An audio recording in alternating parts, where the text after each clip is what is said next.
Okay, friends, we are back, which is weird. We haven't done this in a while, like since the beginning of the pandemic a while. Um, but we are going to read.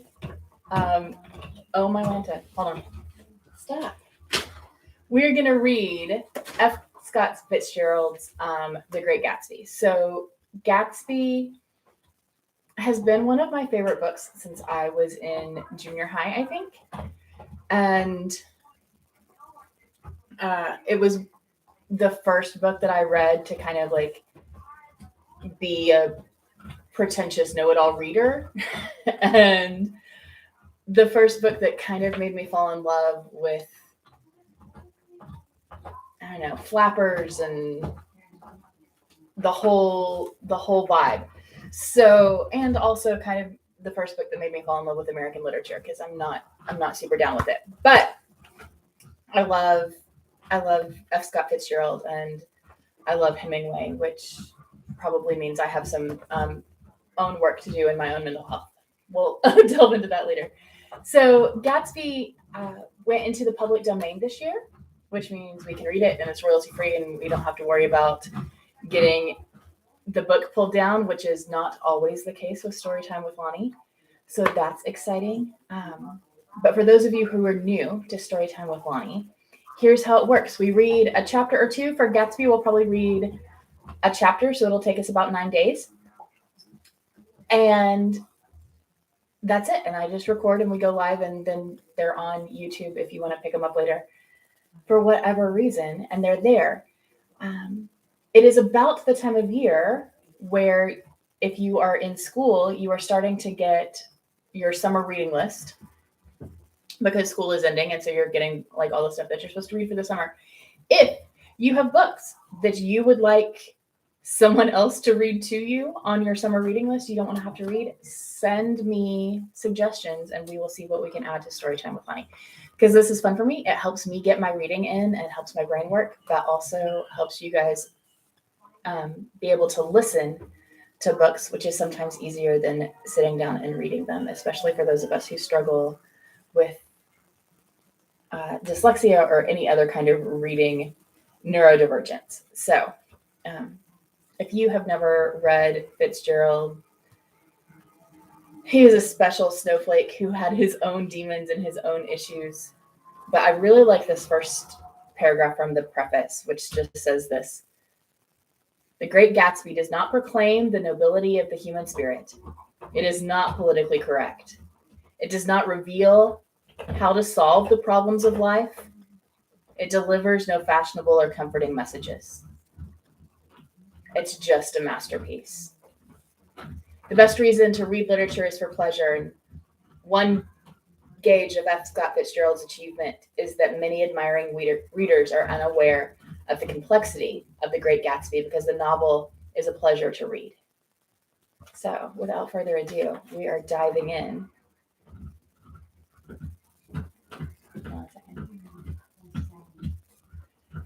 So, we are diving in to The Great Gatsby. If you haven't read, sorry, my phone's on Instagram. I'm on Instagram and YouTube tonight. And my Instagram is weirding out. Anyway, so if you haven't read The Great Gatsby, now is your moment. It went into the public domain just this year, even though it was written in 1912, I think. Sorry, 1925. And normally it's like 50 years after the author's death, but there was all sorts of extenuating circumstances with Fitzgerald, and Congress did a whole bunch of wackadoodle things. So we're just now there. But it's good and it's important.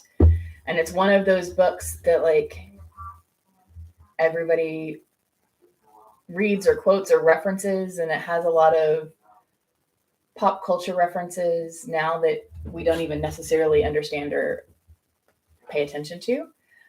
But it helps a lot of things track a lot better once you've read it. So without further ado, The Great Gatsby by F. Scott Fitzgerald, Chapter 1. In my younger and more vulnerable years, my father gave me some advice that I've been turning over in my mind ever since. When you feel like criticizing anyone, he told me, just remember that all the people in this world haven't had the advantages you've had. He didn't say any more than that. We've always been unusually communicative and in a reserved way, and I understood that he meant a great deal more than that. In consequence, I'm inclined to reserve all judgments, a habit that has opened up many curious natures to me. Hold on, I'm muting friends.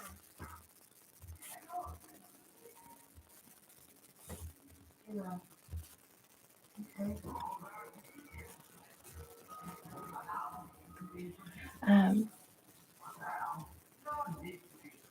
in consequence, I'm inclined to reserve all judgments, a habit that has opened up many curious natures to me and also made me the victim of not a few veteran bores. The abnormal mind is quick to detect and attach itself to this quality when it appears in a normal person. And so it came about that in college I was unjustly accused of being a politician because I was privy to the secret griefs of a wild, unknown man. Most of the confidences were unsought. Frequently I have feigned sleep, preoccupation, or a hostile levity when I realized by some unmistakable sign that an intimate revelation was quivering on the horizon. For the intimate revelations of young men, or at least the terms in which they express them, are usually plagiaristic and marred by obvious suppressions. Reserving judgment is a matter of infinite hope. I'm a little afraid of missing something that I forget that, as my father snobbishly suggested and I snobbishly repeat, a sense of the fundamental decencies is parceled out unequally at birth. And after boasting this way of my tolerance, I come to the admission that it has a limit. Conduct may be founded on the hard rock or the wet marshes, but after a certain point, I don't care what it's founded on. When I came back from the East last autumn, I felt that I wanted the world to be in uniform and at a sort of moral attention forever. I wanted no more riotous excursions with privileged glimpses to the human heart. Only Gatsby, the man who gives his name to this book, was exempt from my reaction. Gatsby, who represented everything for which I have unaffected scorn. His personality is an unbroken series of successful gestures, and there was something gorgeous about him. Some heightened sensitivity to the promises of life, as if he were related to one of those intricate machines that register earthquakes 10,000 miles away. This responsiveness had nothing to do with that flabby impressionability which is dignified under the name of the creative temperament. It was an extraordinary gift for hope, a romantic readiness such as I have never found in any other person, and which it is not likely I shall ever find again. No, Gatsby turned out all right in the end. It is what preyed on Gatsby, what foul dust floated in the wake of his dreams that temporarily closed out my interest in the abortive sorrows and short-winded elations of men. My family had been prominent, well-to-do people in this Middle Western city for 3 generations. The Carraways are something of a clan, and we have a tradition that we're descended from the Dukes of Duluth. But the actual founder of my line was my grandfather's brother, who came here in 51, sent a substitute to the Civil War, and started a wholesale hardware business that my father carries today. I never saw this great uncle, but I'm supposed to look like him, with special reference to the rather hard-boiled painting that hangs at my father's office. I graduated from New Haven in 1915, just a quarter of a century after my father, and a little later I participated in that delayed Teutonic migration known as the Great War. I enjoyed the counter-raid so thoroughly I came back restless. Instead of being the warm center of the world, the Middle West now seemed to be the ragged edge of the universe, so I decided to go east and learn the bond business. Everybody I knew was in the bond business, so I supposed it could support one more single man. All my aunts and uncles talked it over as if they were choosing a prep school for me and finally said, "Why, yes," with very grave, hesitant faces. Father agreed to finance me for a year, and after various delays, I came east permanently, I thought, in the spring of 22. The practical thing was to find rooms in the city, but it was a warm season, and I had just left the country of wide lawns and friendly trees. So when a young man at the office suggested that we take a house together in a commuting town, it sounded like a great idea. He found a house, a weather-beaten cardboard bungalow at 80 a month, but at the last minute the firm ordered him to Washington and I went out to the country alone. I had a dog. At least I had him for a few days until he ran away. And an old Dodge and a Finnish woman who made my bed and cooked breakfast and muttered Finnish wisdom to herself over the electric stove. It was lonely for a day or so, until one morning some man, more recently arrived than I, stopped me on the road.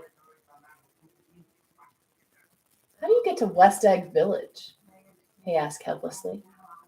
I told him, and as I walked on, I was lonely no longer. I was a guide, a pathfinder, an original settler. He had casually conferred on me the freedom of the neighborhood. And so, with the sunshine and a great burst of leaves growing on the trees, just as things grow in fast movies, I had that familiar conviction that life was beginning over with the summer. There was so much to read, for one thing, and so much fine health to be pulled down.